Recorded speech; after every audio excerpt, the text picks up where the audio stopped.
الرحمن الرحيم الحمد لله الملك الحق المبين قاصم الجبارين مبير الظالمين مدرك الحاربين والصلاة والسلام على خاتم النبيين ورحمة للعالمين والمخاطب بطه وياسين سيدنا ومولانا أبي القاسم محمد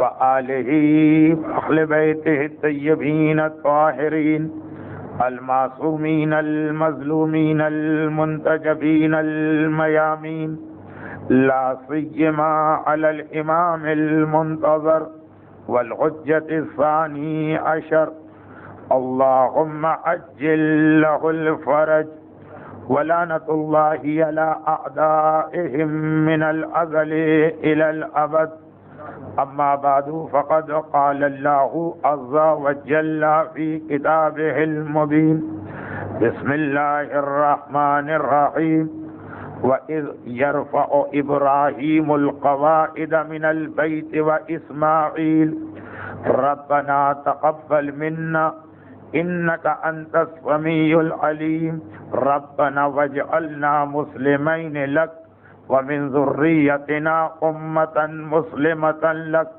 وأرنا مناسكنا وتب علينا إنك أنت التواب الرحيم ربنا وابعث فيهم رسولا منهم يتلو عليهم آياتك ويعلمهم الكتاب والحكمة ويزكيهم إنك أنت العزيز الحكيم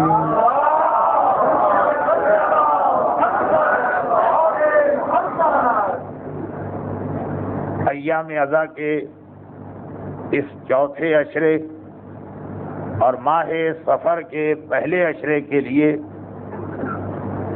جو عنوان مجھے دیا گیا ہے وہ ہے تزکیہ نفس۔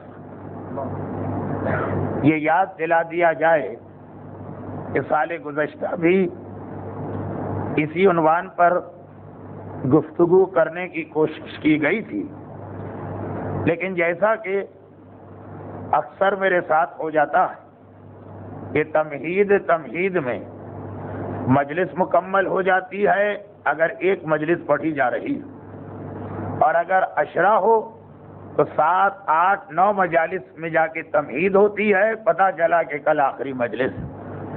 تزکیہ نفس کے حوالے سے سال گزشتہ بھی تقریباً کیفیت یہ ہوئی تھی، چنانچہ میں نے خود بانیان مجلس سے درخواست کی تھی کہ اگلے سال بھی اس لیے اس عنوان پہ گفتگو کا موقع دیا جائے تاکہ اب براہ راست اصل موضوع پہ بات شروع کی جا سکے۔ تزکیہ نفس کے حوالے سے قرآن کریم میں جو سب سے پہلی آیت آ رہی ہے، یہ ایک ایسا عنوان ہے جسے قرآن نے بار بار دہرایا، لیکن جو سب سے پہلی آیت تزکیہ نفس کے حوالے سے آئی وہ یہی 3 آیتوں کی آخری آیت سورہ بقرہ آیت نمبر 127، 128 اور 129۔ یہ 3 مسلسل آیتیں اس لیے تلاوت کی گئیں کہ ایک ہی بات چل رہی ہے جس کے آخر میں تزکیہ نفس کا تذکرہ کیا گیا۔ پورے قرآن کم سے کم 125 آیتیں ایسی جس کا عنوان ہے تزکیہ نفس، مگر جیسا کہ میں نے عرض کیا کہ سب سے پہلے قرآن کریم نے تزکیہ نفس کا سلسلہ شروع کیا سورہ بقرہ کی اس آیت سے، جسے آج کی مجلس کا سرنامہ قرار دیا گیا، اور آدم سے لے کے قیامت تک جو نبی آیا، جو امام معصوم اس دنیا میں زندگی گزار گئے، جو امام اس وقت بھی اس دنیا میں فرائض امامت انجام دے رہے ہیں، اللہ کے جتنے اولیاء، اللہ کے جتنے اوصیاء، سب کی ذمہ داری یہ قرار پائی کہ تزکیہ نفس کروانا، مگر قرآن کریم نے سب سے پہلے تزکیہ نفس کا تذکرہ حضرت ابراہیم کے ذریعے سے ہمارے سامنے پیش کیا. ہمیں معلوم ہے کہ ابراہیم پہلے نبی نہیں، ابراہیم سے پہلے 1,24,000 انبیاء میں سے کئی نبی گزر چکے ہیں. آدم، نوح، یہ دو تو مشہور ترین نبی. آدم اور نوح کے درمیان جناب شیس کا نام بھی ہر ایک کے علم میں ہے، اور نوح اور ابراہیم کے درمیان کئی انبیاء کا تذکرہ، اس میں سے جناب ہود سب سے زیادہ شہرت رکھتے ہیں. تو یقیناً ابراہیم سے پہلے ہر نبی تزکیے کا ذکر کیا ہوگا، لیکن قرآن کریم نے جو ترتیب بتائی، پہلی بار حضرت ابراہیم کی زبان پہ یہ لفظ آیا اور وہ یہی آیت. تو یہ آیت اس اعتبار سے بھی قرآن کریم کی پہلی آیت ہے کہ قرآن کا موضوع تزکیہ، پہلی ہی آیت آئی. اور اس اعتبار سے بھی پہلی آیت کہ اگرچہ ہر نبی کا عنوان تزکیہ، مگر قرآن نے جس نبی کا نام لے کر سب سے پہلے تزکیے کی بات کہی وہ حضرت ابراہیم. لیکن اس آیت میں ابراہیم کی ایک دعا کا تذکرہ کیا جا رہا. آیت کا ترجمہ میں پہلے پیش کر دوں، اس کے بعد اب میں وہ بات کہنے جا رہا ہوں کہ جس کا مطلب یہ ہے کہ آج کی مجلس عنوان پہ نہیں ہوگی. یہ ساری گفتگو جس کا آغاز اس بات سے ہوا تھا کہ اس سال میں پورا تیار ہو کے آیا کہ براہ راست عنوان پہ بات کرنا، مگر اختتام اس جملے پہ ہوا کہ آج کی حد تک آپ مجھے معاف کر دیں. وجہ میں ابھی بتاتا ہوں. ابراہیم انبیاء میں سے وہ پہلے نبی جن کی زبان پر لفظ تزکیہ قرآن نے ریکارڈ کیا، ورنہ نوح نے بھی یہی بات کہی، شیس نے بھی یہی بات کہی، آدم نے بھی یہی بات کہی، ہود نبی نے بھی یہی بات کہی. قرآن میں پہلی مرتبہ ابراہیم کے حوالے سے یہ بات آئی. آیت یہ وَإِذْ يَرْفَعُ إِبْرَاهِيمُ الْقَوَاعِدَ مِنَ الْبَيْتِ وَإِسْمَاعِيلُ. یاد کرو وہ وقت جب ابراہیم اور اسماعیل اس گھر کی دیواروں کو اونچا کر رہے تھے. ربنا تقبل منا انک انت السمیع العلیم. اور یہ کہہ رہے تھے کہ اے ہمارے پروردگار، ہمارے اس عمل کو قبول فرما، تو ہی سننے والا ہے، تو ہی جاننے والا. وَاجْعَلْنَا مُسْلِمَيْنِ لَكَ، اور ہمیں اپنے لیے مسلمان بنا.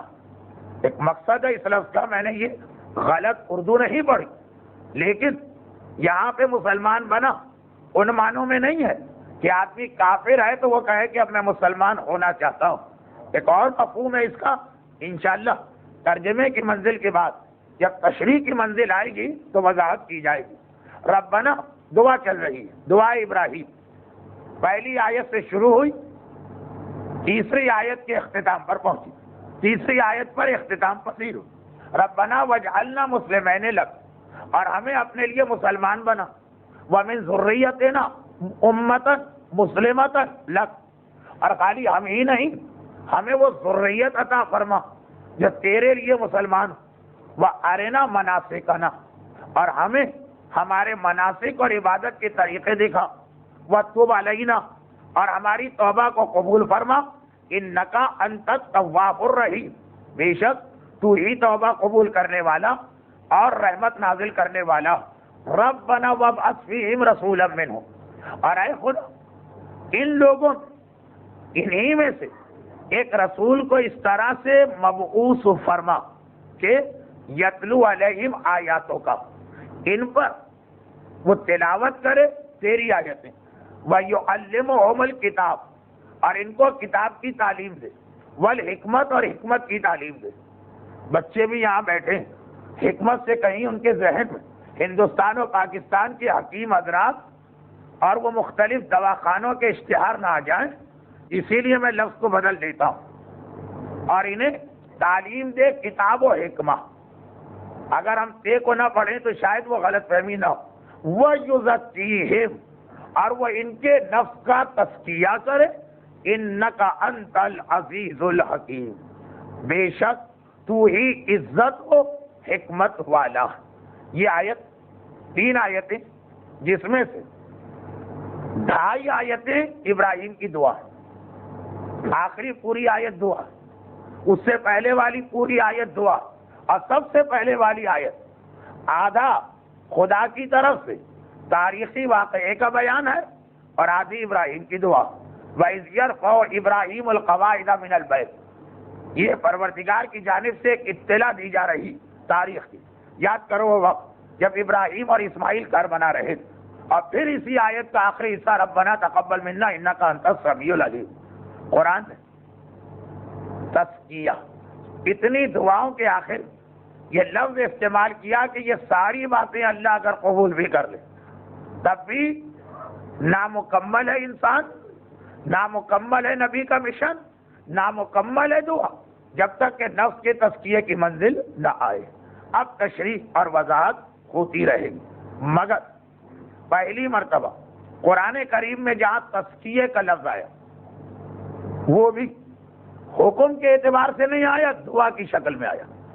اس لیے میں ایک مختصر سا معروضہ آج کی اس پہلی مجلس میں موضوع سے ہٹ کے پیش کر رہا ہوں، اس لیے کہ پہلی مرتبہ جو لفظ تزکیہ آیا قرآن، ایسا نہیں آیا کہ اپنے نفس کا تزکیہ کرو، حکم کے طور پہ نہیں آیا۔ تاریخ نہیں بتائی کہ دیکھو ابراہیم کو وہ لوگوں کے نفس کا تزکیہ کرتے تھے، کوئی قیامت کے حوالے سے پیغام نہیں دیا جو آگے دیا، قد افلح من زکاہا وقد خاب من دساہا، کامیاب وہ ہوگا جو اپنے نفس کا تزکیہ کرے۔ یہ سارے انداز قرآن میں بعد میں آئے، اپنے نفس کا تزکیہ کرو، انبیاء تزکیہ کرتے ہیں، قیامت میں نجات اس سے ملے گی جو تزکیہ کر رہا، مگر پہلی مرتبہ یہ لفظ بشکل دعا آیا، بشکل دعا۔ اس لیے آج کی مجلس کا موضوع ذرا سا بدلا۔ اچھا، اب یہ تو میں نے اپنے موضوع کی پہلی آیت کے حوالے سے ایک بات کہی، اب آئیے جو اس سے بھی بڑا مسئلہ، یہ بات دوہرا دینے میں غالباً کوئی شرعی قباحت نہیں، شاید آپ کو غیر اخلاقی لگے لیکن شرعن قباحت نہیں۔ کون سی بات؟ یہ الحمدللہ خلیجی علاقوں میں اور خاص طور پر امارات میں 20 سال ہو گئے، بلکہ یہ 21واں سال یہ مجھے مسلسل آنے کا موقع مل رہا، کبھی کسی جگہ، کبھی کسی جگہ، کبھی کسی جگہ، لیکن گزشتہ 3-4 سال سے میرا ایک مشاہدہ، اور وہ اس سال تو حد انتہا پہ پہنچ گیا، 20-21 سال کے تجربے کی وجہ سے جملہ کہہ رہا ہوں، اس سے پہلے بھی آنے کا موقع ملتا تھا، مومنین کرام کی تعداد کم ہوتی تھی، اب تعداد ماشاءاللہ اتنی بڑھ گئی کہ جتنے بھی اذا خانے اضافہ ہوتا جا رہا ہے، پھر بھی ہر سال یہی سننے کو ملتا، جگہ نہیں رہتی، ایام اذا کی مجالس اور عاشورے کے دن کھڑے ہونے کی جگہ نہیں، جتنا بھی نئی امام بارگاہیں بنتی رہے، پرانی امام بارگاہوں میں توسیع ہوتا رہے، کوئی بھی کیسا ہی پڑھنے والا آتا رہے، مگر روز بروز ترقی ہی نظر آ رہی۔ یہ تو ایک ایسا مسئلہ جو خالی یہاں کا نہیں، ساری دنیا میں جہاں آپ جا کے سنیے گا یہی سننے کو ملے گا کہ فلاں علاقے کے اندر مثلا امریکہ، مثلا برطانیہ، وہاں تو لوگ بہت پہلے سے بہت لانگ ٹرم پلاننگ کیا کرتے ہیں کہ جی فلاں امام بارگاہ بنائی گئی 20 سال کی ضروریات کا خیال کرتے ہوئے کہ آئندہ 20 سال تک نہ پارکنگ کا مسئلہ ہوگا نہ لوگوں کے آنے کا مسئلہ۔ 20 سال تو بہت بڑی چیز ہے، دوسرے سال پتا چلتا ہے کہ پتہ نہیں کہاں سے مومنین کرام آ گئے کہ 25 سال والی پلاننگ دوسرے سال فیل۔ یہ ہر جگہ نہیں چلے گا، صرف صف اعضاء کے حوالے سے سننے کو ملتا، اس لیے کہ دعائے فاطمہ زہرا ان عزاداروں کے شامل حال ہے، تعداد میں کمی نہیں ہوگی، ہمیشہ اضافہ ہی ہوگا۔ درود بھیجے محمد و آل محمد۔ لیکن میری مجالس میں لیکن اور مگر بہت ہوتے ہیں، اب یہ بچے مگر سے مگرمچھ نہ سمجھیں، انگریزی میں بٹس اینڈ ifs بہت ہوتے ہیں، لیکن یہ مگر وہ تو اب یہ لیکن کیوں آیا؟ ہاں، یہ اس لیے آیا کہ گزشتہ 3 سال میں اور خاص اس سال جتنا زیادہ صاحبان ایمان کو اس علاقے میں روزگار کے حوالے سے پریشان پایا، اتنا اس سے پہلے کبھی بھی میرے مشاہدے میں نہیں آیا تھا۔ اور ضمناً یہ عرض کر دوں کہ دنیا کے ہر علاقے میں مومنین کرام مختلف پریشانیوں میں تو ہیں، گھر کے یہ جملہ وہ موضوع بنا دیتا ہے جو اس سال حسینیہ زہرا دبئی کی مجالس کا تھا کہ اس پریشانی کا بہت گہرا تعلق ہمارے امام کی غیبت سے ہے، مگر حجت الاسلام علامہ فاضل مصفی صاحب کا امام زمانہ کے حوالے سے بیان آپ نے اتنی مرتبہ سن لیا اور ابھی مزید سماعت فرمائیں گے کہ میں نے اب تک شارجہ میں اس عنوان پہ گفتگو کرنا مناسب نہیں سمجھا، لیکن دوسرے حوالے سے ایک تو یہ ظہور امام کی نشانیوں میں ایک نشانی کہ ہر خطے میں مومن پریشان حال تو نظر آئے گا، کسی علاقے میں جان اور وہی تزکیہ نفس کا دوسرا لفظ کہ اپنے نفس کی حفاظت کا مسئلہ پتا چلا، صاحبان ایمان خون بہایا جا رہا، لاشیں اٹھائے جا رہے ہیں، ہر دوسرے دن کہیں نہ کہیں کوئی ایسا سانحہ پیش آ رہا، کہیں وہ مسئلہ، کہیں اولاد کا مسئلہ، بظاہر بڑے خوش و خرم، پتا چلا کہ نہ مالی پریشانی اور نہ ہی کوئی جان کا مسئلہ، مگر اپنی اولاد کو اپنے ہاتھوں سے نکلتا دیکھ رہے ہیں، اپنی اولاد کو اپنے ہاتھوں سے تباہ ہوتا، اپنی آنکھوں کے سامنے تباہ ہوتا دیکھ رہے ہیں، چھوٹا غم نہیں ہوتا؟ چاہے آپ یہاں بیٹھ کے یہ سوچیں کہ اگر ہمیں 10,000 درہم مل جائے تو پھر ہمیں کیا پرواہ، کچھ بھی ہوتا رہے، وہ الگ مسئلہ، وہاں پہ ان کے پاس ہزاروں درہم ہوں گے، جہاں پہ حکومتیں یہ ذمہ داری لے لیں کہ اگر تمہاری نوکری چھوٹ گئی ہم تمہیں دیں گے ویلفیئر اسٹیٹ، وہ لیکن وہاں کے مسئلے اولاد کے مسئلے، اور کہیں پر اگر جان اور اولاد محفوظ تو مالی پریشانیاں۔ غرض یہ کہ ہر جگہ کے مومنین کرام غیبت کے آخری زمانے کی جو نشانی، اس کی وجہ سے قسم قسم کی پریشانیوں میں مبتلا۔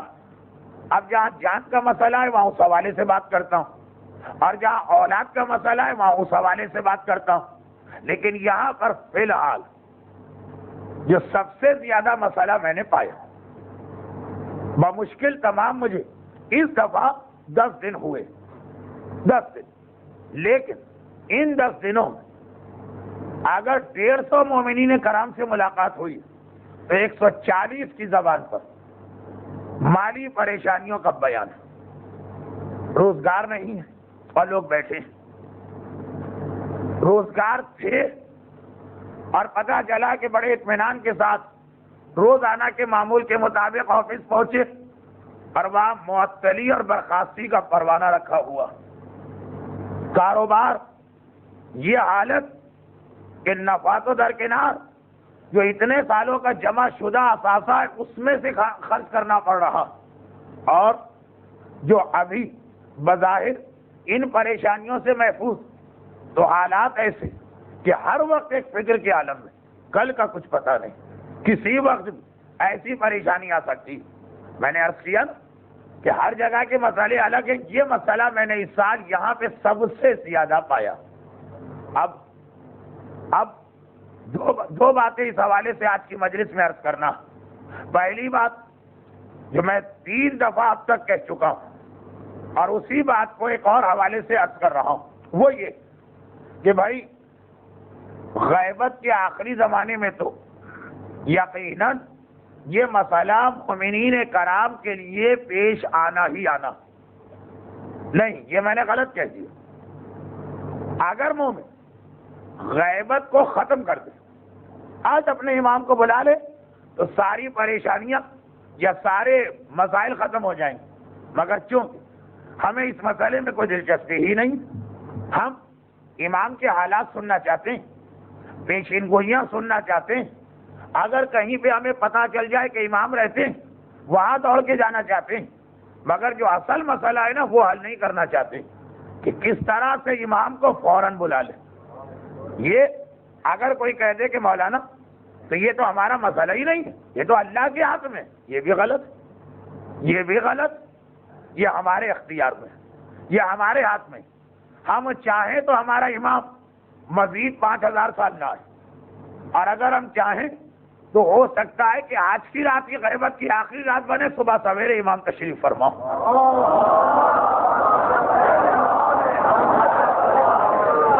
اب یہ جو آپ نے ایک درود بھیجا، تو ایک درخواست کروں گا اور اس کے ساتھ دوسرے درود کی درخواست ہوگی۔ وہ کیا ہے؟ وہ یہ ہے کہ مومنین کرام پتہ نہیں کیوں مسلسل آ رہے ہیں اور ابھی مجھے خاصی جگہ نظر آ رہی، آپ ایک بار جتنا آگے آ سکتے ہیں آ جائیں، تاکہ اس کے بعد سلسلہ بیان بیچ میں روکنا نہ پڑے۔ درود بھیجے محمد والا۔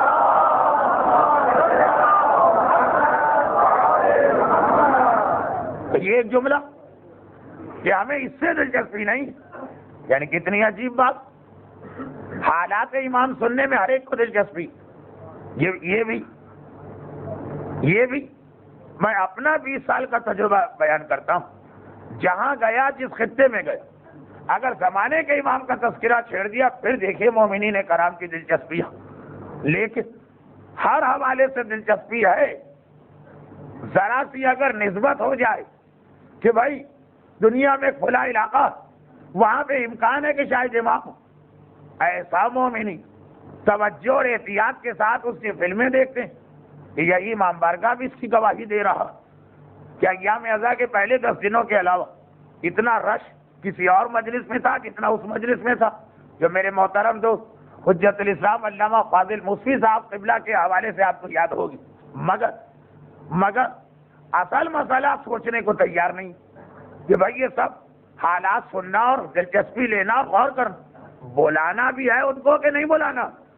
اور اگر کس کو یہ کہہ دے کہ ہم تو یہ سمجھ رہے تھے کہ امام کا بلانا یا نہ بلانا یہ ہمارے اختیار میں ہے ہی نہیں ہے، تو بھیجنے والے کی مرضی، تو یہ خود دلیل ہے اس بات کی کہ امام کے سارے ضمنی حالات سنے، اصل بات سنی نہیں کہ وہ کیا طریقہ ہے جس سے امام کو جلدی بلایا جا سکتا۔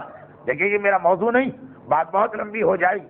میں عرض کر رہا ہوں کہ اس حوالے سے تو یہ کہ یہ پریشانیاں، فارسی کا محاورہ خود کردہ را علاج نیست، کہ یہ والی پریشانیاں جن کا تعلق غیبت کے حوالے سے، کہ آخری زمانے میں ہمارے ماننے والے بہت پریشان ہوں گے، فاقے کریں گے اور جو کچھ روایتیں، مگر یہ وہ ہے کہ جس میں ہماری اپنی غلطی بھی ہے کہ کیوں نہیں بلا لیتے امام کو۔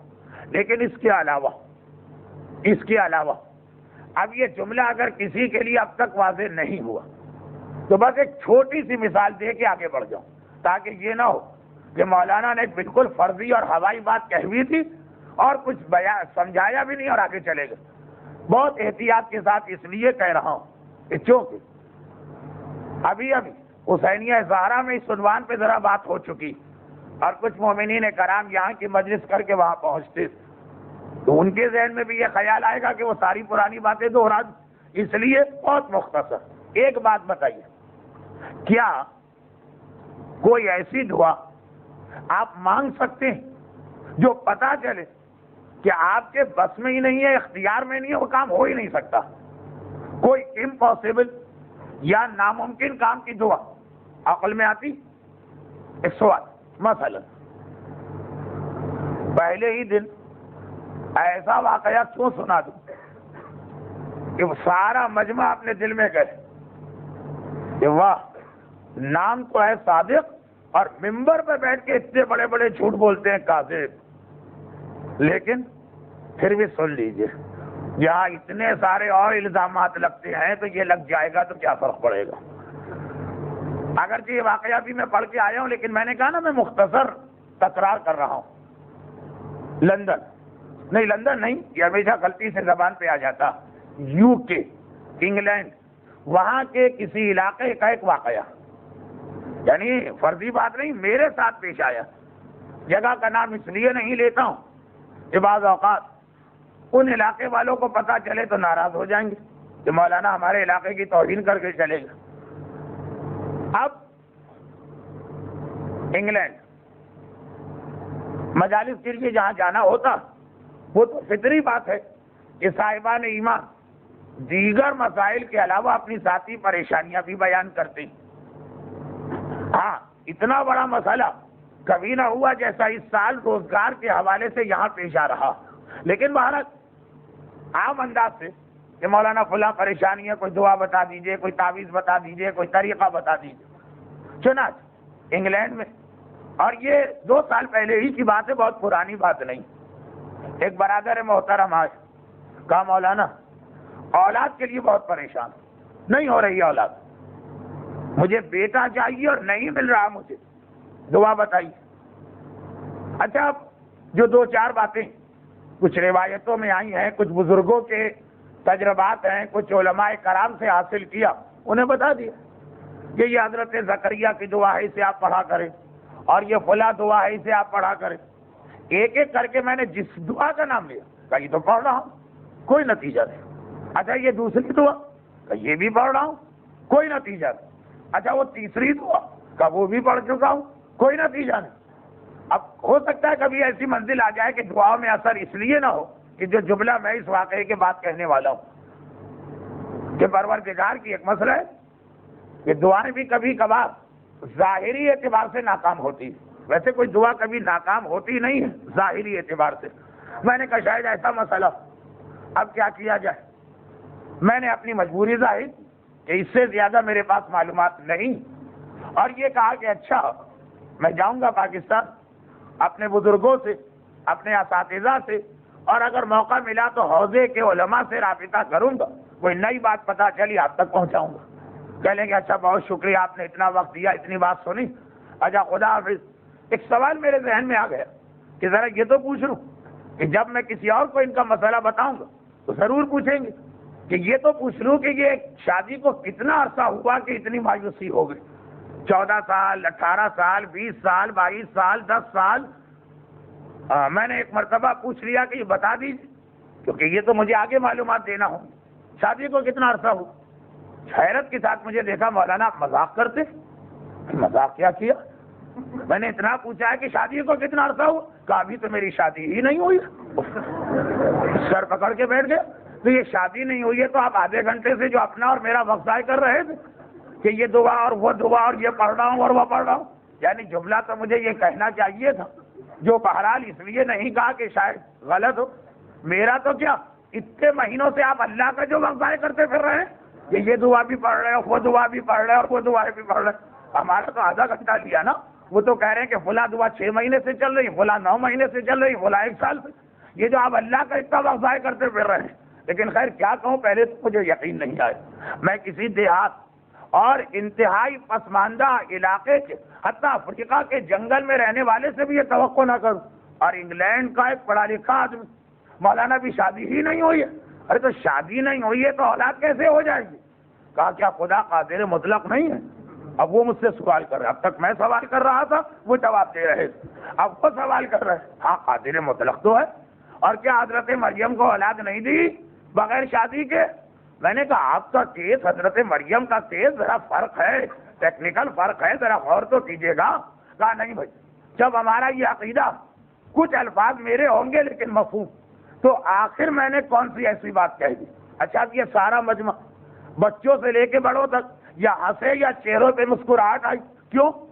اس لیے کہ ہر ایک نے یہ سمجھا کہ یہاں مولانا غلط نہیں ہے، وہ آدمی غلط، بلکہ بہت سے تو دل میں کہہ رہے ہوں گے کہ آج کیسی گپ ممبر سے ہانکی جا رہی ہے، کیا اس دنیا میں کوئی ایسا اتنا بے وقوف ہو سکتا کہ شادی بھی نہ ہو اور اولاد کی تمنا کرے؟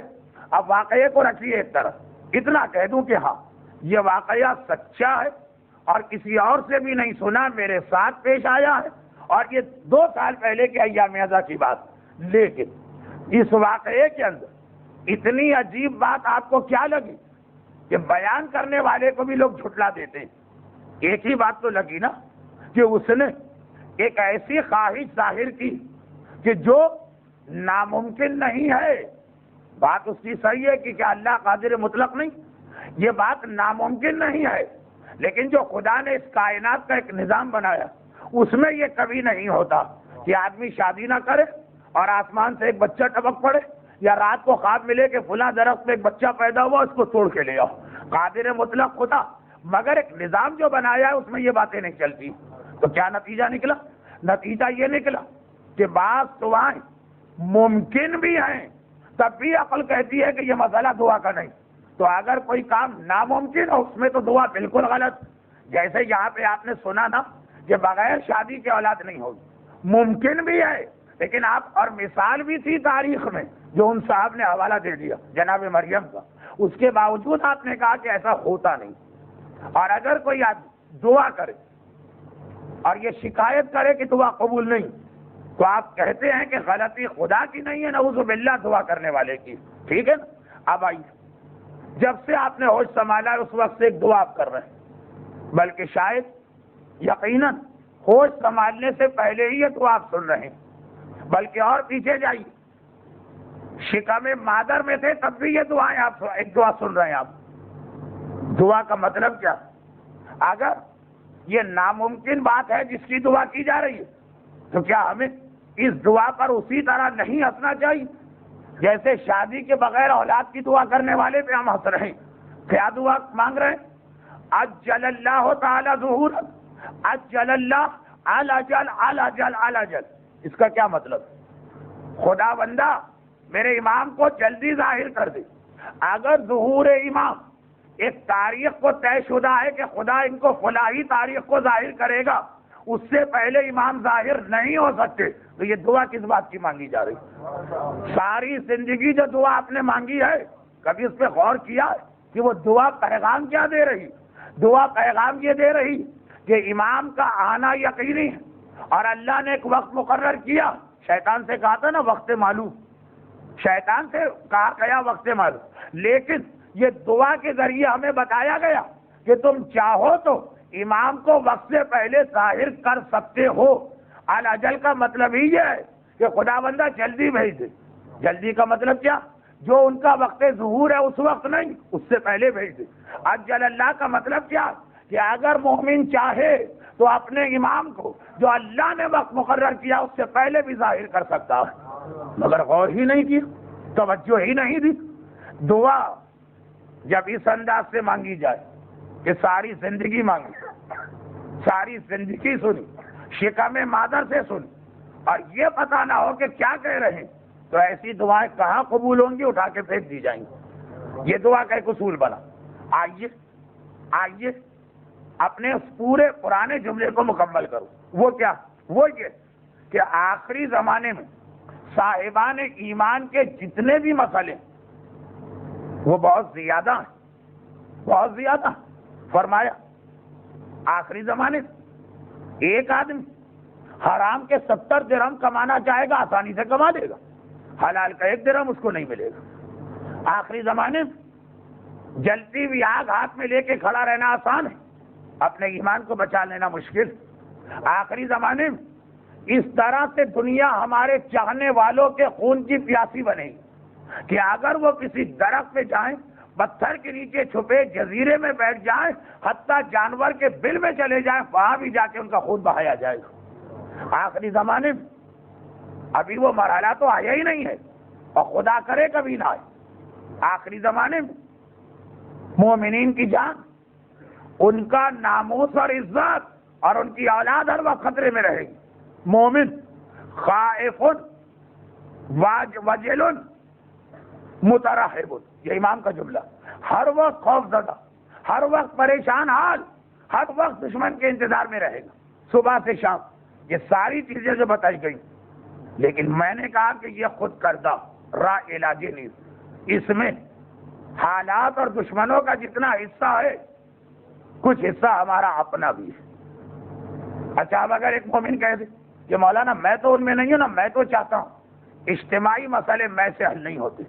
وَاتَّقُوا فِتْنَةً لَا تُصِيبَنَّ الَّذِينَ ظَلَمُوا مِنْكُمْ خَاصَّةً، سورہ انفال کا پیغام سنیے، آج کی مجلس اپنے موضوع پہ جائے۔ ڈرو اس امتحان اور آزمائش سے کہ اس کی لپیٹ میں فقط ظالم نہیں آئیں گے، مظلوم بھی اس کی لپیٹ میں آ سکتا۔ جو اجتماعی امتحان ہوتے ہیں تو اگر 2 آدمی 4 آدمی ٹھیک ہو جائے اس سے کام نہیں بنے گا۔ امام 2 اور 4 کے لیے آ رہے ہیں کہ امام سب کے لیے آ رہے ہیں؟ سب کے لیے آ رہے ہیں تو سب مل کے امام کے لیے کوشش کریں، اور 2 اور 4 اگر اپنے لیے امام کو بلا رہے ہیں تو سید رشتی کے واقعے پہ عمل کر کے نماز شب، زیارت عاشورہ، زیارت جامعہ کی مدد سے اپنا مسئلہ حل کرا لیں۔ انفرادی کوشش ہے تو امام انفرادی طور پہ تمہارے گھر آئیں گے، کسی اور کے یہاں نہیں۔ اور وہ واقعہ ہے نا مفاتی میں، میں نے بھی بہت پڑھا، ابھی بھی پڑھ کے آ رہا ہوں، اس لیے دہرانے کی سکت و ہمت نہیں. لیکن اگر تم چاہتے ہو کہ یہ مسائل ہمیشہ کے لیے حل ہو تو یہ مت تو کہ مولا ہمارا کیا قصور، ہم تو تیار ہیں. اجتماعی مسئلہ ہے، خالی تم تیار ہو بیکار ہے. سب کو تیار کیا ہے کہ نہیں کیا؟ اور چونکہ سب تیار نہیں. اچھا سب تو کبھی تیار نہیں ہوتے، لیکن کم سے کم اکثریت تیار. یہ جملہ میرا نہیں، یہ جملہ پیغمبر کا، یہ پیغمبر کا جملہ ہے. کہاں ارشاد فرمایا؟ مدینے والے پیغمبر کو دعوت دینے آئے اللہ کے رسول، ہم آپ کے لیے چشم برا، مکے والے ظلم کر رہے ہیں، ہمارے پاس آ جائیے. کہ اس طرح نہیں آؤں گا، پہلے اپنے معاشرے کو بدلو، سب کے سب لوگ تیار ہو جائیں. 3 سال انہوں نے لیے، ہر سال پیغمبر رپورٹ مانگتے تھے، ہر سال وہ دعوت دینے آتے تھے، پیغمبر رپورٹ مانگتے تھے. کتنے لوگ تیار ہوئے؟ کہ ابھی تو 15 گھروں میں پیغام پہنچا. کہ اور کوشش کرو. تاریخ ہے یہ، اول معصوم کی تاریخ پڑھیے تو آخری معصوم کی حکمت اور سنت سمجھ میں آئے گی. اگلے سال آئے کہ آپ کتنی تیاری ہوگی؟ کہ 150 گھروں میں اسلام پہنچ گیا، ابھی بھی نہیں آؤں گا. جب یہ اطلاع ملی کہ اکثریت، سب نہیں، اکثریت دائرہ اسلام میں آئی، تب جا کے پیغمبر نے دعوت قبول کر کے ہجرت کی. ہجرت کی دعوت سن 10 ہجری کے حج میں دی گئی، اور بہت ہی سوچ سمجھ کے سن 10 ہجری کے حج میں دعوت دی گئی. کیوں؟ سن 10 کون سا ہے؟ جس سال پیغمبر کے 2 سب سے بڑے محافظ دنیا سے گئے، حضرت ابو طالب، جناب خدیجہ. ایک کا انتقال رجب میں ہوا، حضرت ابو طالب. ایک کا انتقال 1.5 مہینے کے بعد ہوا، جناب خدیجہ. رمضان اور پھر حج آتا ہے، رمضان پہلے آتا ہے، حج بعد میں آتا ہے. بچوں کو سمجھا رہا ہوں، بڑوں کو نہیں. اب جو حج آیا، مدینے والوں نے کہا یہ بہترین موقع ہے. اس سے پہلے اگر ہم دعوت دیتے تو یہ جملہ نہیں کہہ سکتے تھے کہ اللہ کے رسول مکے میں آپ کی کوئی حفاظت نہیں کر رہا، ہم حفاظت کر رہے ہیں. ابو طالب کے ہوتے ہوئے کیسے کہا جائے؟ ابو طالب سے بڑا محافظ رسالت کائنات نے آج تک نہیں دیکھا. اور خدیجہ طاہرہ کے ہوتے ہوئے جملہ کیسے کہا جائے؟ چنانچہ دعوت اس وقت دی گئی جب دونوں دنیا سے گئے. پیغمبر نے ڈکلیئر کیا عام الحزن، سارا عالم اسلام 1 سال ماتم کرے. یہاں ہمارے 1 دن کے ماتم پہ مسلمان اعتراض کرتا ہے، پیغمبر نے سارا سال ماتم کر کے ایک سنت ہمیشہ ہمیشہ کے لیے قائم کر دی. لیکن دعوت اب بھی آئی، تب بھی پیغمبر نے کہا بدلو.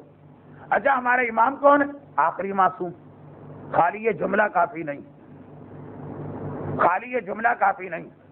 کسی نے جا کے پوچھا، مولانا زیدی صاحب سے یہ روایت میں نے کئی دفعہ سنی. کسی نے جا کے پوچھا اس امام سے جس نے معاشرے کو سب سے زیادہ 12ویں کے لیے تیار کیا، 12ویں کے لیے سب سے زیادہ کس امام نے تیار کیا؟ ہمارے 10ویں امام، امام علی النقی علیہ الصلاۃ والسلام. سب سے زیادہ 10ویں ہے نا. کہا کہ اب 12واں امام آنے والا، تو ساری آپ 10ویں امام کی سیرت دیکھیں. تو کسی نے کہا مولا آپ اتنا تیار تو کر رہے ہیں، وہ امام کی شان کیا ہوگی؟ وہ جملہ کہا جو درود توسی کا جز ہے، اور بہت سے علماء اور خطبہ اپنی مجلس کے خطبے کے اندر اس کو پڑھتے. کہا تو مجھ سے میرے پوتے کی شان پوچھ رہا؟ وصاحب الدعوت النبویہ والصولۃ الحیدریہ وعصمت الفاطمیہ والحلم الحسنیہ والشجاعت الحسینیہ، اور یہاں سے لے کے ایک ایک معصوم کی صفت بتائی.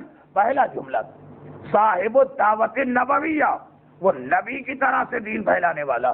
اور نبی نے کہا کہ میں اس وقت دین پھیلانے کے لیے کہیں جاتا ہوں جب ماننے والوں کی اکثریت اپنے آپ کو بدل لے. تو 1 یا 2 آدمی کہے مولانا ہم تو تیار ہیں، آج بھی امام کے نام پہ اولاد قربان، تمہارے 1 یا 2 یا 5 یا 7 یا 10 کی تیاری سے کام نہیں چلے گا. چنانچہ نتیجہ یہ نکل رہا، پریشانیاں بڑھتی جا رہی. خدا نہ کرے، خدا نہ کرے، خدا نہ کرے جانوروں کے بل میں جا کے بیٹھنے کی نوبت نہ آ جائے اگر ابھی بھی آنکھ نہ کھلی. مگر یہ جو مسئلہ ہے یہ تو غیبت کے مومنین کے لیے، پروردگار کا ویسے ایک وعدہ ہر مومن سے، ہر مومن سے، ہر مومن کیا مطلب اس کا؟ کہ یہ تو آخری زمانے کے مومنین کی پریشانیاں بڑھی اور ان کی حماقتوں کی وجہ سے بڑھی. یہ لفظ بھی میں بہت عجیب کہہ گیا، مگر جو امام کو بلا سکتا ہے اور نہ بلا اسے اگر میں احمق نہ کہوں تو کیا لفظ استعمال کروں؟ میں ویسے تو کہنا چاہیے کہ وہ منافق ہے، نہیں، مومن کبھی منافق نہیں ہو سکتا، حماقت کر سکتا، مگر ویسے آدم سے لے کے قیامت تک ہر دور کے مومن کے لیے خدا کا ایک اعلان تو ہے. آخری زمانے والے کے لیے پریشانیاں، لیکن ایک اعلان تو ہے. کیا اعلان؟ وَلَنَبْلُوَنَّكُمْ بِشَيْءٍ مِّنَ الْخَوْفِ وَالْجُوعِ وَنَقْصٍ مِّنَ الْأَمْوَالِ وَالْأَنفُسِ وَالثَّمَرَاتِ. دیکھو، ہر چیز کی ایک قیمت دینا پڑتی. اگر تم ایمان لائے تو اس کے لیے تیار رہنا کہ ہم تمہارا امتحان لیں گے ڈر کے ذریعے سے، بھوک کے ذریعے سے، مال کی کمی کے ذریعے سے. جو امتحان اس سال ایسا لگا امارات کے مومنین کو بہت زیادہ شاید دینا پڑ رہا، اس کا تعلق آخری زمانے سے نہیں، یہ تو آدم سے لے کے پیغمبر تک، پیغمبر سے لے کے آج تک، آج سے لے کر ظہور کے بعد والے مومنین تک، سب کے لیے. جملہ پھر دوہرا دو، ظہور کے بعد بھی جو مومن آئے گا یہ والا امتحان تو اس کو دینا ہی دینا. آج کل مسئلہ ہے امتحان نہیں، پریشانیاں بڑھ گئی، لیکن امتحان تو دینا. کس شان کے ساتھ دینا؟ امام نے فرمایا لعنت ہے، لعنت ہے، لعنت اس مومن پر جس کے 40 دن گزر جائیں اور اسے کسی مصیبت و پریشانی کا سامنا نہ کرنا پڑے. لعنت کیا چیز ہے؟ شاید بچہ سمجھے کہ امام کیا گالی دے رہے نا، نعوذ باللہ. لعنت ایک خبر، لعنت کے لفظی معنی کاٹنا. کیا چیز کاٹنا؟ رحمت خدا کو. لعنت کا ترجمہ کیا ہوا؟ رحمت خدا سے دور ہے، رحمت خدا سے دور ہے، رحمت خدا سے دور. جو 40 دن میں ایک بار بھی پریشانی کا سامنا نہ کر سکتا، تو آدم سے لے کے خاتم تک، امام علی سے لے کے 11ویں تک، 12ویں کی غیبت سے لے کے ظہور کے بعد تک، یہ تو ایک مسئلہ ہے کہ یہ نہ سمجھیے کہ ہمیشہ راحت و آرام ہوگی. دیکھیے، کائنات کی تاریخ کا سب سے بڑا بہکانے والا، آپ کے ذہن میں شیطان کا نام آئے گا، وہ چھپا اور کھلا ہوا کون ہے؟ دجال.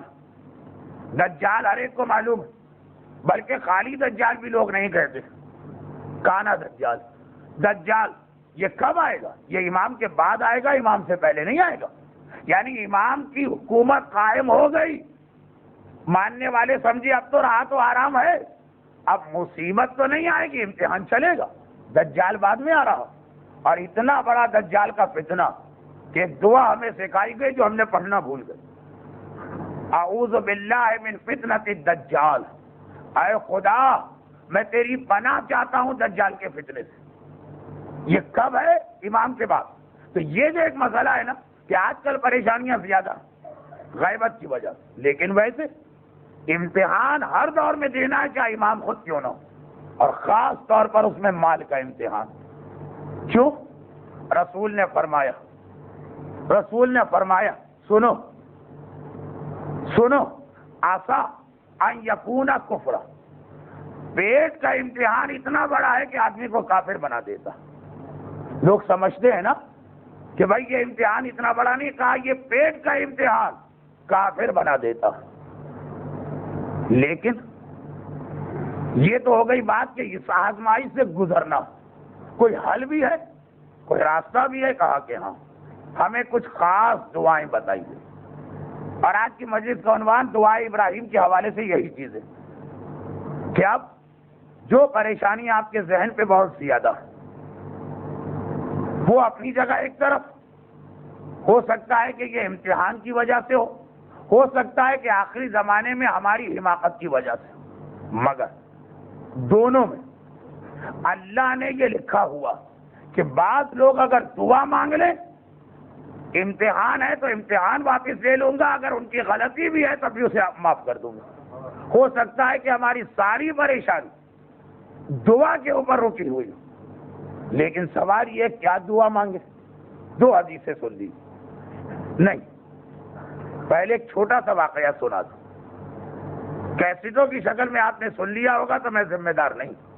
شارجہ کے ممبر پہ یہ واقعہ پہلی دفعہ پڑھ رہا ہوں، اور واقعہ کیا ہے؟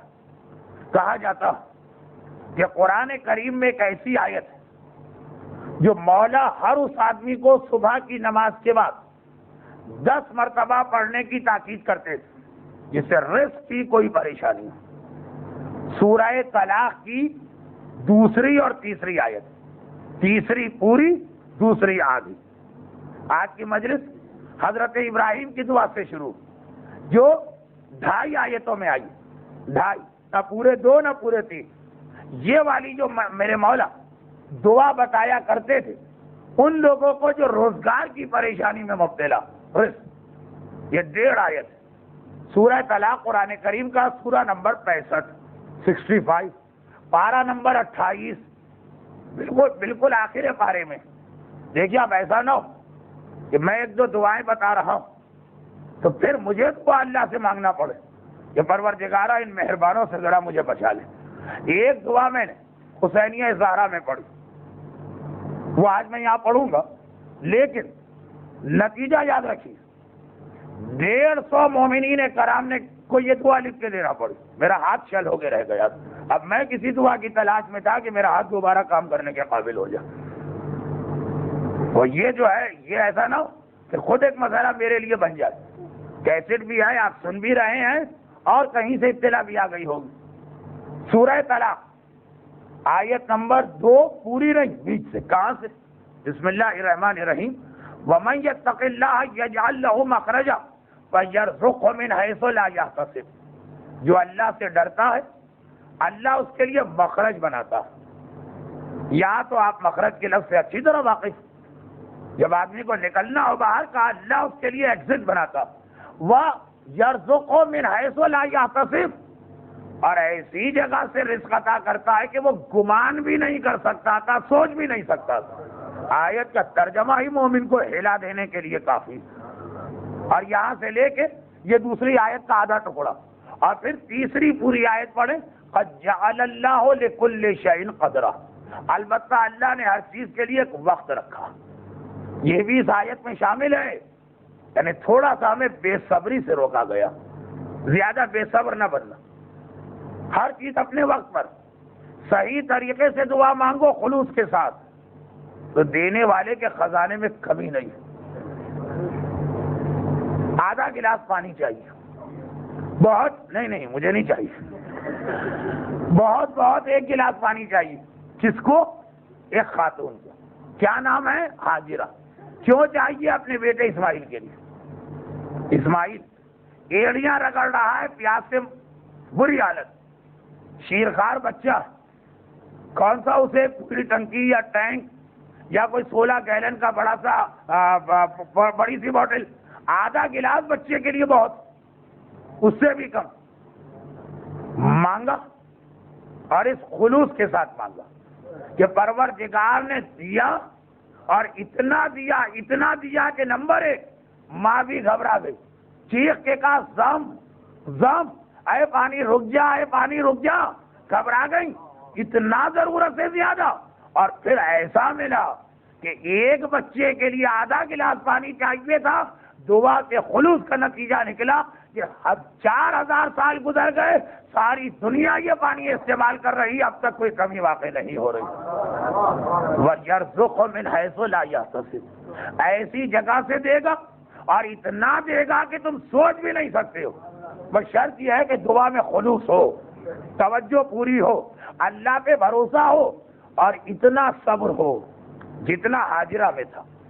7 مرتبہ ان 2 پہاڑیوں میں اس طرح نہیں دوڑی جیسے آج ہم اور آپ دوڑتے ہیں۔ آج تو بہترین ماربل کا فرش، ذرا سی تکلیف ہوئی تو ویل چیئر موجود، سر کے اوپر چھت، پنکھے الگ لگے، دونوں جانب ڈیزرٹ کولر الگ رکھے، اور اس کے بعد بھی لوگ کہتے مولانا 10 عمرے کرا لیجیے بغیر صحیح، ایک صحیح جو ہے نا وہ آدمی کا تیل نکال دیتی ہے، یہ عوام کا جملہ۔ مگر جب سنگلاخ چٹانیں تھی، راستے میں پتھر کانٹے جھاڑیاں تھی، سر کے اوپر چھت تو درکنار، پنکھا تو درکنار، جلتا اور تپتا سورج تھا، پہاڑیاں بھی آج کیسی کہ کسی حوالے سے پہاڑی تو نظر ہی نہیں آتی، لوگ صفا پہاڑی پہ پہنچ جاتے ہیں اور اب کہتے ہیں کہ یہ صفا پہاڑی سے آپ صحیح شروع کر، پہاڑی پہ کھڑے ہیں، مولانا وہ پہاڑی تو دکھائیے کہاں پہ ہے، ارے آپ خود پہاڑی پہ کھڑے ہیں، کہ یہ ہوتی ہے پہاڑی، ایسی پہاڑی تو سوچی بھی نہ اس وقت تھی پہاڑی، آج فرش بلند ہوتے ہوتے پہاڑی ختم ہو گئی اور 7 مرتبہ دوڑی، کہ یہ زحمت پہلے اٹھانا پڑے گی، اللہ دے گا، ایسی جگہ سے دے گا، اتنا دے گا کہ تم گمان بھی نہیں کر سکتے ہو، بھروسہ رکھنا پڑے گا، ذرا اگر دیر ہو گئی تو صبر کرنا پڑے گا۔ مگر مولا نے جب اپنے ماننے والوں روزی کے حوالے سے خاص یہ دعا بتائی تو کسی نے اس دعا کو سن کر کہا کہ بھائی ٹھیک ہے یہ دعا مولا کی بتائی ہوگی، لیکن بات تو اتنے مشکل کام ہے کہ دعا بھی کیا کرے۔ واقعہ آپ کو یاد آ گیا ہوگا اس لیے کہ مجھ جیسے طالب علم کو چھوڑیں، آپ تو بڑے بڑے علماء اور خطبہ کا بیان سنتے، اس میں بھی یہ واقعہ آتا رہتا۔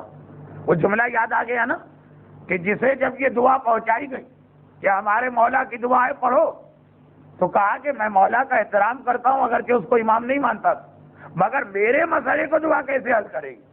کہا مولا کہہ رہے اس دعا سے ناممکن کام ممکن ہو جاتے ہیں، کہا مگر میرا کام کیسے ممکن ہوگا؟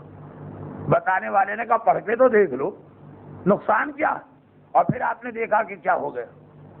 شاہ یمن کا واقعہ، بہت ہی قیمتی حکمت تھی اس کے پاس، پرانے زمانے کے بادشاہ آپس میں ایک دوسرے سے مقابلے کرتے تھے، ہمارے پاس فلاں ہے تمہارے پاس فلاں ہے، جیسے آج کل مقابلے اقوام میں ہوتے ہیں، دنیا کا سب سے بڑا پل تمہارے پاس، تو دنیا کی سب سے بڑی عمارت ہمارے پاس، تو سب سے اونچا ٹاور فلاں، تو فلاں ملک میں سب سے بڑا دریا، تو فلاں ملک میں سب سے اونچا پہاڑ، ایسے مقابلے پہلے زمانے میں ایسے نہیں ہوتے تھے۔ دوسرے مقابلے مرغی کے انڈے کے برابر موتی ہے کسی کے پاس، شاہ یمن چیلنج کر رہا ہے شاہ روم کو، شاہ ہند کو، شاہ چین کو، جو دنیا کی بڑی بڑی بادشاہت ہیں، مگر اتنا خیال ہے کہ ایسا نہ ہو جو میرے لیے فخر کا ذریعہ یہ موتی کو نقصان پہنچ جائے، کہ اسے خزانے میں بھی نہیں رکھوں گا، خزانے میں تو بہت ساری چیزیں ہوتی، خاص غلام سے کہا اپنے پاس حفاظت سے رکھو، اور کوئی تمہارا کام ہی نہیں ہے صرف اس کی حفاظت کرو۔ پہلے تو غلام بہت خوش ہوں، سارے کاموں سے نجات مل گئی، یہ کون سا مشکل کام؟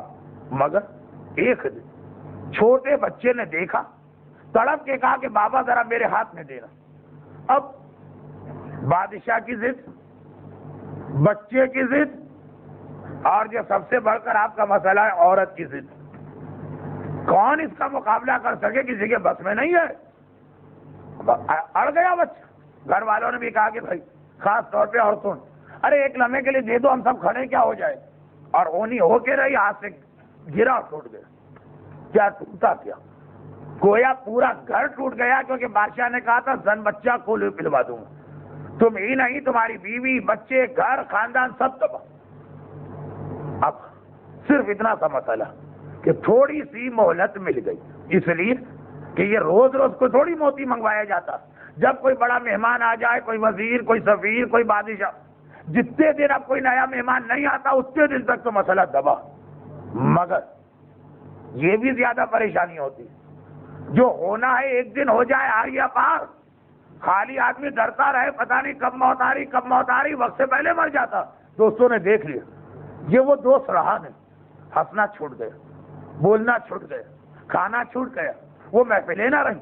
اچھا اب کسی سے کہہ بھی نہیں سکتا کہ اگر میں نے بات کہہ دی، ہونٹوں سے نکلی کوٹھوں چڑھی، وقت سے پہلے بادشاہ کو پتہ چل جائے۔ اب جتنا ٹال سکتا اتنا ٹالو بھی، کس سے کہے؟ ایک مخلص شیعہ دوست یمن میں تو مومنین ہمیشہ سے بہت رہے، کہا کہ اچھا مسئلہ نہ بتا، اتنا بتا دو کوئی بڑی پریشانی ہے؟ کب بڑی؟ زندگی اور موت کا مسئلہ۔ تو کہا کہ میرے مولا کی دعائیں پڑھنا شروع کر دو۔ کہا کہ مولا کا احترام کرتا ہوں، مگر میرے مسئلے کو دعا کیا کرے گی؟ بھائی اب دعا میں اتنی طاقت تو نہیں ہے نا کہ ٹوٹے ہوئے موتی کو جوڑ دے، وہ دعا ہے، کوئی گوند ووند تو ہے نہیں کہ موتی جڑ گئے، یہ اپنے دل میں کہہ رہا ہے۔ اس سے کہا میرا ایسا مسئلہ ہے کہ دعا بھی کیا کرے گی؟ کہا اگر کچھ نہیں کرے گی تو نقصان تو نہیں پہنچائے گی نا، کوئی ڈاکٹر کی دوا تو ہے نہیں کہ ایک بیماری دور کرنے کے لیے اینٹی بائیوٹک کھائی 5 نئی بیماریاں لگ گئی، ڈاکٹر صاحب کے ہمیشہ کے روزگار کا انتظام ہو گیا۔ تو یہ تو مسئلہ ہے نہیں دعا کے اندر۔ کالے علم کے بارے میں سنا ہے کہ اس کے کبھی پلٹ جاتا، دعا میں کبھی تصور نہیں، یاد رکھیے، کیونکہ بعض مومنین آتے ہیں مولانا آپ نے دعا بتائی، کوئی بہت جلالی دعا تو نہیں ہے کہ پلٹ پڑے ہم پر، دعا نہ جلالی ہوتی ہے نہ پلٹتی ہے، نہ کبھی اس کا کوئی ایڈورس یا الٹا ریئیکشن ہوتا. خیر مولا نے بتا دیا، مولا کی دعا بتا دی. ابھی ایک ہفتہ بھی نہیں ہوا تھا، صبح کی نماز کے بعد 10 مرتبہ کہ ایک بار دروازے پہ دستک ہوئی، بادشاہ کا آدمی کھڑا، کہا بادشاہ یمن نے بلایا اور کہا موتی لے کے آنا، جان نکل گئی. یہ دعا میں نے پڑھنا شروع کی، یا تو مہینوں سے بلاوا نہیں آیا، ایک ہفتے میں بلاوا آ گیا میں تو کام سے. اب وہی بات کہ دعا شاید پلٹ گئی، لیکن اگلا جملہ گویا سوکھے دھانوں پہ پانی پڑ گیا، شادی مرگ ہونے لگا خوشی کے مارے.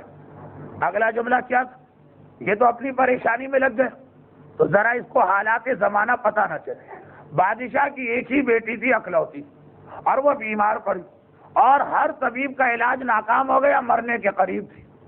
ٹہلتا ہوا کہیں سے کوئی ہندوستانی طبیب آ گیا، پہلے ہندی طبیب بھی ایک اہمیت، اس نے دیکھا جو کہانیوں کا جملہ، وہ کہہ رہا ہوں ورنہ یہ واقعے میں نہیں، کہ پہلے دیکھ کے ہنسا پھر رو دیا. بھائی ہنسے کیوں روئے کیوں؟ کہا ہنسا اس لیے کہ یہ وہ بیماری جس کا علاج میرے علاوہ کوئی نہیں جانتا، میں پہنچ گیا. رویا اس لیے کہ علاج کا وقت نہیں بچا. اس کا علاج دنیا میں ایک ایسا موتی ہے جو مرغی کے انڈے کے برابر ہے، وہ کہیں سے مل جائے اور پیس کر اس کو کھلا دیا جائے، ابھی تیری بیٹی صحیح ہو جائے گی. تو اتنا وقت کہاں ہے کہ موتی ڈھونڈا جائے. بادشاہ کا آدمی آیا، کہا شاہ وقت میں موتی منگوایا اور کہا ہے کہ جلدی سے اسے توڑ کر اور پیس کے لے کے آ تاکہ میری بیٹی بچ جائے. وَمَن يَتَّقِ اللَّهَ يَجْعَل لَّهُ مَخْرَجًا، دعا کر کے دیکھو اللہ ایسا راستہ بنائے گا سوچ بھی نہیں سکتے.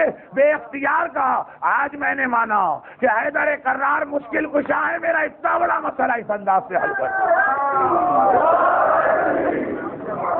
یہ مخالف کی بات ہے، منکر کی بات، یعنی جو امامت کو نہیں مانتا وہ تک کلام امام کا اثر دیکھ کے کلمہ پڑھ بیٹھا.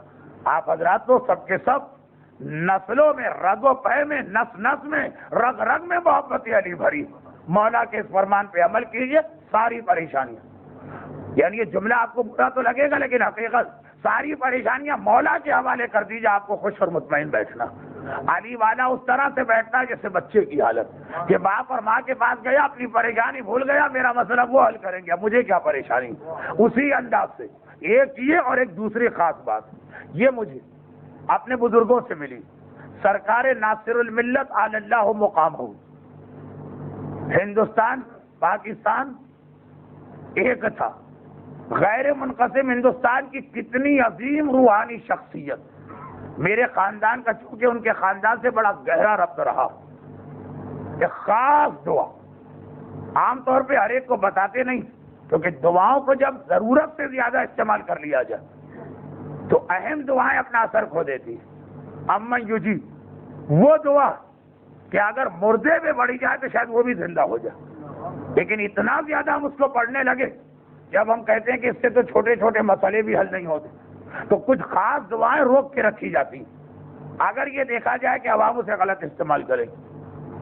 مگر میں اس لیے بتا رہا کہ یہاں بعض لوگ روزگار کے حوالے سے زندگی اور موت کی کشمکش میں مبتلا، کشتیاں چلا کے وطن سے آئے ہیں، واپس جا نہیں سکتے، یہاں رہنے کے کوئی وسیلے اور راہیں کھل نہیں رہی. لیکن یہی گزارش کہ یہ دعا خاص ان کا ایک تحفہ تھا، اور پھر انہوں نے بہت سارے صاحب معرفت لوگوں کو دیا. 100 مرتبہ اسے پڑھو اور بہت بڑی پریشانی ہو تو 580 مرتبہ. مگر بڑی پریشانی ہمارے یہاں کراچی میں جو مسئلے، لائٹ چلی گئی، لوگوں نے تسبیح اٹھائی، دعا شروع کر دی. چھت ٹپکنے لگی بارش میں، دعا شروع کر دی. نعوذ باللہ گٹر لائن بھر گئی، سڑک پہ کھڑے ٹیکسی نہیں مل رہی ہے، دعا شروع کر دی. نہیں دیکھیے ایسی دعا کہ بتانا ہی چھوڑ دی. آپ حضرات بھی خیال کر کے اس کو پڑھیے گا. وہ مولا کی بتائی ہوئی دعا، یہ فاطمہ کے وسیلے سے مانگی ہوئی دعا 100 مرتبہ بڑی پریشانی، اور 580 مرتبہ زندگی اور موت جیسی پریشانی. اللہم صلی علی فاطمہ و ابیہا و بعلہا و بنیہا و سر المستودع فیہا. یہ ہمارے زمانے کے امام کا تذکرہ. عدد ما احاط بہ علمک. اللہم صلی علی فاطمہ. اے خدا اپنی خاص رحمت نازل فرما شہزادی پر. و ابیہا، حدیث کسا میں ابوہا ہے، یہاں ابیہا، اور ان کے بابا پر. و بالہا، وہاں لوہا ہے پیش کے ساتھ، کیا بالہا، اور ان کے شوہر پر. و بنیہا، اور ان کی اولاد پر.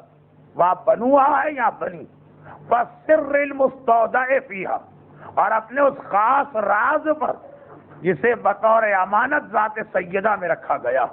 احدا عددا، اتنی تعداد میں، ما احاط بہ علمک، جسے صرف تیرا علم جانتا ہے اور کوئی شخص نہیں گن سکتا. اللہم صلی علی فاطمہ و ابیہا و بالہا و بنیہا و سر المستودع فیہا عدد ما احاط بہ علمک. دیکھیے عمل کر کے کیسے نتیجہ نہیں نکلتا، مگر شرط یہ پوری توجہ رہے دعا میں، ہر چھوٹے بڑے مسئلے کے لیے استعمال نہ کیا جائے، اور یقین ہو کہ نتیجہ نکلے گا، بہت جلدی مایوسی نہ ہو. ابھی صفا اور مروہ کے بیچ میں ایک چکر لگایا اور حوصلہ چھوٹنے لگا کہ بھائی کوئی نتیجہ نہیں نکل رہا. 7 چکر پورے کرنا پڑیں گے تب جا کر اتنا ملے گا کہ قیامت تک کی نسلوں کے لیے کافی ہو جائے گا. یہ ہے کہ پہلے وہ حوصلہ مضبوط رہے. اور اگر اس کے ساتھ یہ جو 2 دعائیں بتائیں، ایک آخری چیز یہ ملا دیجئے تو میرے خیال میں کورس مکمل ہو گیا. کیا چیز؟ ایک آخری چیز یہ ملا دیجئے تو کورس مکمل ہو گیا. اپنے اطراف میں دیکھیے، اگر آپ بے روزگار ہیں تو کوئی اور بھی بے روزگار ہوگا. اگر آپ روزگار پہ لگے ہیں مگر ہر وقت دھڑکا ہے کل کیا ہونے والا، تو اور بھی کچھ ایسے ہوں گے. اپنی دعاؤں میں انہیں بھی شامل کرے خلوص کے ساتھ، رسمن اور آوازن نہیں کہ خدا بندہ ہر ایک کا مسئلہ حل کرتے، دل کہہ رہا ہو کہ فلاں کا مسئلہ بھی حل ہو. یہ اصول ہمیں کس نے دیا؟ سکینہ نے دیا. کب دیا؟ بازار کوفہ میں دیا. کس موقع پر دیا؟ جب پیاس کی شدت سے نڈھالے بچی اور ہاتھ میں ٹھنڈا پانی کا جام بھی آ گیا، مگر کہا کہ اس نے پہلے سنا. سمجھ گئے آپ؟ لیکن بیان مکمل ہو جائے سنت سکینہ کے ذریعے. لٹا ہوا قافلہ بازار کوفہ میں داخل ہوا. سفر کا مہینہ شروع ہو گیا اور سفر میں سیدانیاں شام پہنچی، مگر میں اس سفر کے حالات بیان کرتے کرتے آخری مجلسوں میں شام تک آتا ہوں. مگر آج ذرا سا موضوع سے ہٹ کر، یعنی مصائب کے موضوع سے ہٹ کر، یہ روایت بازار کوفہ میں قافلہ داخل ہوا، نہیں ترتیب سے ہٹ کر، یہ بات کی روایت آج پڑھ رہا ہوں، اس سے پہلے کی روایت کل پڑھوں.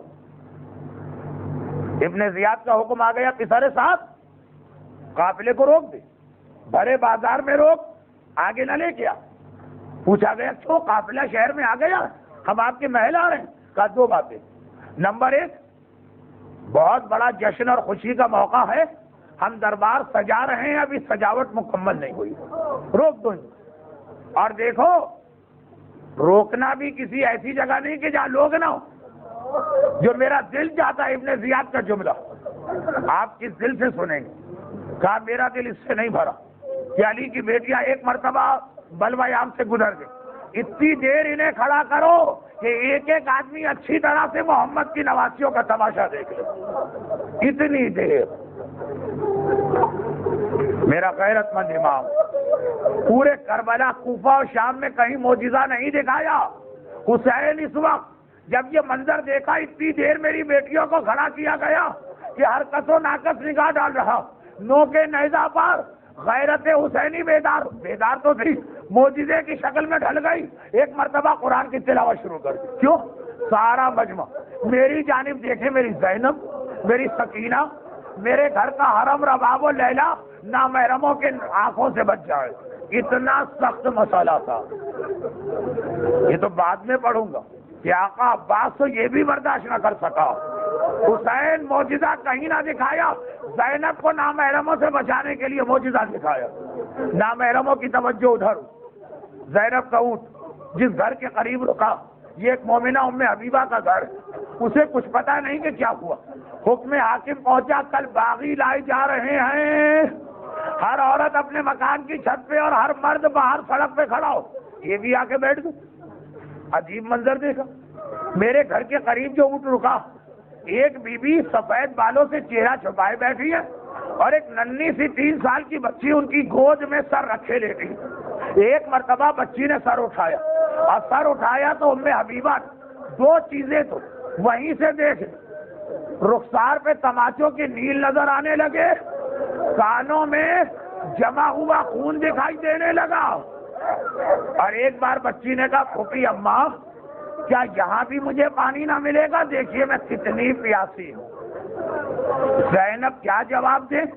ام حبیبہ برداشت نہ کر سکی, دوڑ کے گئی, ٹھنڈے پانی کا کوزہ لے کے آئی. ایک بار سکینہ کو پانی دیا, لیکن کہا بچی جب پانی پی لے تو میرے لیے 2 دعائیں کر دینا, کیونکہ میں نے سنا ہے خدا تم جیسے یتیموں اور قیدیوں کی دعا بہت جلد قبول کرتا. سکینہ بہت پیاسی. اب پیاسے آدمی کے ہاتھ ٹھنڈا پانی آ جائے, پیاس اور بڑھ جاتی ہے. اور سکینہ بہت کم سن ہے, مگر ہے تو حیدر کرار مشکل کشا کی پوتی. پانی کو دور کر دیا, پہلے تیری مشکل کشائی کی جائے گی, پھر پانی پیا جائے گا. بتا تیری دعا کیا؟ کہ پہلی دعا تو یہی, جس طرح سے تو یتیم و اسیر ہوئی ہے, خدا میرے بچوں کو محفوظ رکھے. ننھے ننھے ہاتھ جوڑے, آسمان کو دیکھا, پروردگارا میرے بابا کے کٹے سر کا واسطہ, جیسی یتیمی اور قید سکینہ پہ آئی ہے, مومنہ کے بچے محفوظ رہے. دوسری دعا کیا؟ کہا خدا ایک مرتبہ اور مرنے سے پہلے مجھے مدینے کی زیارت کرا دو. سکینہ نے زیارت کی دعا شروع کی, مگر اب زینب نے چونک کے سر اٹھایا. دشمنوں کے شہر میں میرے شہر کا نام کس نے لیا؟ چونک کے سر اٹھایا. اے ضعیفہ, مدینے کیوں جانا چاہتی؟ بڑا عجیب جواب دیا. یہ نہیں کہا روضہ رسول, کہا مدینہ میرے آقا علی کا شہر ہے, میری شہزادی فاطمہ کا وطن ہے. زینب نے کہا اب تو علی بھی نہ رہے, فاطمہ بھی نہ رہی. کہا تو کیا ہوا؟ علی کا بیٹا میرا آقا حسین تو ہے, فاطمہ کی بیٹی میری شہزادی زینب تو ہے. اپنا نام سنا. کہا کہ اے ضعیفہ, خالی زینب کا نام جانتی ہے کہ زینب کو پہچانتی بھی ہے؟ بڑے فخر کے ساتھ کہتی, ارے پہلے تو ہر سال بی بی کی زیارت کو جاتی تھی, اب بڑھاپے نے روک دیا, کیا میں زینب کو نہ پہچانوں؟ بھائی اتنا سننا تھا. زینب نے دائیں بائیں دیکھا, کسی نامحرم کی توجہ ادھر نہیں ہے, سب نو کے نیزہ پر تلاوت قرآن سن رہے. زینب نے چہرے سے بالوں کو ذرا سا ہٹایا. اے ام حبیبہ, ذرا غور سے دیکھ کے پہچان دے, میں ہی فاطمہ کی بیٹی زینب ہوں. زینب ہوں, آج تیرے شہر میں آئی, فقط ایک جملہ کہا جس پر کئی دن مصائب چلیں گے. ایک جملہ, شہزادی آپ کے سر پہ چادر نہ رہی, بازوؤں میں رسیاں بن گئی. یہ کیسے ہوا؟ میرا آقا عباس کہاں چلا گیا؟ عباس کے ہوتے زینب کی چادر کیسے؟ خدا بندہ, میرے مظلوم امام سید الساجدین اور ان کی مظلومہ پھوپھی شہزادی زینب کبریٰ کے ان مصائب کا واسطہ بانیان و حاضرین مجلس سمیت ہر مومن اور مومنہ ہر آفت و پریشانی سے محفوظ فرما. لیکن خصوصاً ننھی سکینہ کی اس پیاس کا واسطہ, حسین کے معصوم اولاد کے بھوک کے امتحان کا واسطہ, صاحبان ایمان جو مجلس میں موجود ہیں انہیں روزگار اور رزق کے ہر امتحان سے محفوظ فرما. میدان کربلا کے لاشوں اور سکینہ کی یتیمی کا واسطہ بانیان و حاضرین مجلس کے خاندان کے تمام مرحومین اور کل اموات مومنین اور مومنات کی مغفرت فرما, اور ان مظالم کے انتقام کے لیے اپنی آخری حجت امام زمانہ کے ظہور میں تعجیل فرما. ربنا تقبل منا انک انت السمیع